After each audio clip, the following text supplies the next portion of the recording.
I always loved German chocolate cake and thought it sounded like a great idea to have them as brownies. This recipe is not like the other German chocolate brownie recipes.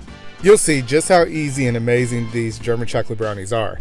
And I won't waste any of your time, so let's get right into the recipe. I'm starting by making the German chocolate frosting. I'm melting a half stick of unsalted butter over medium heat. And next I'm adding a half cup of evaporated milk. Then a quarter cup of brown sugar and a quarter cup of regular granulated white sugar. Then I'm adding 1 egg yolk and immediately stir. You'll need to stir constantly for 3 to 5 minutes until the mixture becomes thick like pudding. This will minimize the amount of scrambled eggs that you'll get. I'm going to strain it so that I can remove any of the scrambled eggs because I don't want any of that in the custard. I want the custard to be smooth. After I've made the custard, I'm going to add 1 teaspoon of vanilla extract, a half cup of shredded coconut, and a half cup of chopped pecans. Then I'm going to mix all of that together to make the frosting that will go on top of the brownies. After I've got the frosting made, I'm going to set it aside and get started on making my fudge brownies. To make the fudge brownies, I'm putting 3/4 cup of cocoa powder into a bowl. Then I'm going to add to that 3/4 cup of all-purpose flour, and then 1/2 teaspoon of salt. I'm whisking them together because I want to be sure that the cocoa powder gets combined with the flour before I add all of the other ingredients. Next, I'm adding in 1.5 cups of granulated sugar. And then I'm going to whisk that together to combine with the other dry ingredients. In a separate bowl, I'm going to add 2 tablespoons of water, 1 teaspoon of vanilla extract, a half cup of canola oil. The canola oil is very important because it's going to keep the brownies from getting dry. Now you can also use vegetable oil.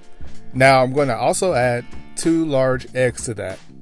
Once I've got my eggs added, I'm going to whisk until all of the wet ingredients are completely combined.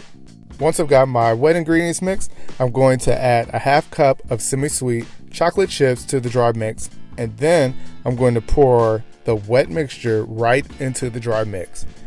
I'm going to mix it with a spoon until it's completely combined and I don't see any flour or cocoa powder. Mixing in this bowl is going to take me probably about 2 to 3 minutes.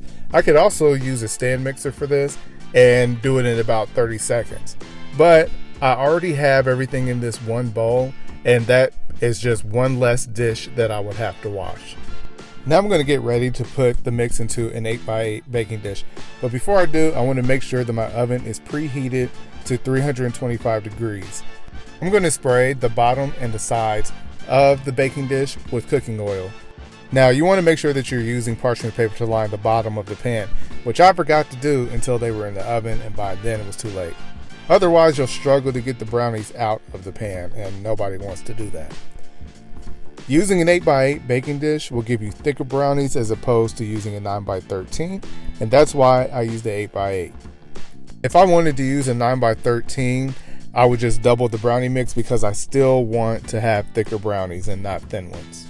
Now I'm going to take the German chocolate frosting that I made and place dollops right on the top of the brownies. And I want to leave some space for the brownie and frosting marbling because that's how I want it to look. I'm using a knife and dragging it to go slightly into the brownie mix. I'm moving my knife in an S pattern in a horizontal direction, and then I'm going to do the exact same thing in a vertical direction. And I'm not going all the way into it, I'm just going slightly onto the top layer of the brownies. I don't want the German chocolate frosting to go beyond the top layer of the brownie mix. So I'm going to bake it at 325 for 50 to 60 minutes until the toothpick comes out with some crumbs on it but isn't wet.